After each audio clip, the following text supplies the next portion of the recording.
grandparents immigrated to Canada from Italy in the 1920s. They moved to Lindsay, Ontario, and opened a small grocery store that is still operating today. My grandfather was the only member of his family to leave their small town and move to Toronto, where he worked at Eaton's. Starting at the bottom of the food chain within the store, he would eventually meet and become lifelong friends with the Eaton's brothers, one of Canada's wealthiest families, while training him in one of the stores. Because of that friendship, my family's ties with the Eatons spanned multiple generations. As a matter of fact, everybody within my family circle worked and met at Eaton's. My parents met and fell in love through the store, and they met most of their lifelong friends there. How I met Mike. We were both working at Eaton's, and it was 29 years ago, so the story, isn't always as clear as it should be. We were at a meeting, and everybody had to speak, and he got up and he said something, and I thought, he looks like a nice enough guy. So did a little bit of inquiring, and I think somebody had said, there's another person here named Rita, and I found out that at the time I was at the Eaton Center working, and he was at the Islington store. So I just went over one day, and I said, hi, how are you? He's, hi, how are you? We just started chatting.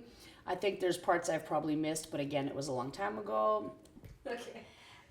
Yeah. Papa Tony would come home and he says, Mike's working in the carpets, and I think he's met this girl, Rita, and it's kind of the talk of Eaton's that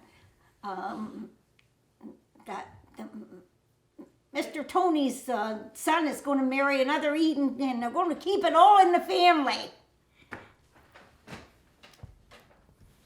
One of my grandfather's proudest moments in his career was when he opened the Eaton School of Retail in 1995, now called the Ted Rogers School of Business. Well, he'd always felt that there should be a place where people shouldn't just have to go and work in a store. They should be educated in retail, and they should feel a love of the job like he did. And I think he felt, so he approached John Craig Eaton about that, and John Craig was all in favor of it. Thought it was a great idea, and it just seemed to have been a perfect fit. Sure, it was the Eaton School of Retailing, which now I believe is the Rogers Business School.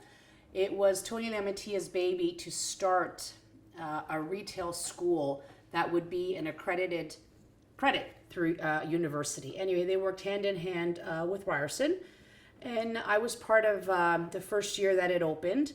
And it was great. It was people from all across Canada, and we had different speakers, and it was just all retail based and very informative. Not an easy course to do, because anything in retail is not easy. Very informative, but a lot of fun, a lot of late nights doing homework and group assignments, and it was one of the best experiences I had. You were promoted while you were pregnant, right? Yes, I was. That's a good question. Two men that I had worked for in the past, and I also knew through different projects, asked me to interview for a position. So I just interviewed, and I just assumed they wanted to interview me just for the sake of an interview. And the position was for Y2K testing. And it was the year, it was 98, because I was 97, because I was pregnant with Thomas. I gave birth to him in 98. The end of the year, they interviewed me. Anyway, long story short, they wanted to start some Y2K testing, and they wanted me for the position.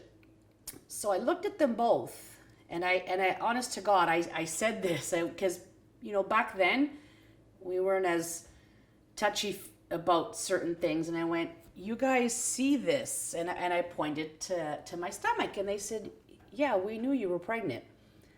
And I said, and you still want me for the job? And they said, yeah, we know. And I said, but I'm going on mat leave in 3-4 months. And they said, yeah, we know that, but we still want you for the position. So I took the position, and 5 months later or so, I went on mat leave, and then I went back. We did Y2K, and then we closed. But yeah, so there was certain people there were very forward thinkers too. It wasn't like, okay, well, she's pregnant, she's going on mat leave, forget it. It was like, she's pregnant, but she's right for the job. Let's not worry about the mat leave. And that's what they did. Despite the store closing when I was 2 years old, I grew up surrounded by stories about the store and the brothers that ran it. It felt like a second home that I was just too young to fully experience. When I first entered the workforce, I half expected a similar experience, with my first job being my forever job, a place that I could grow and one that would encourage that growth. However, having been working now for over 10 years, I found that none of my family stories have matched any job that I've had.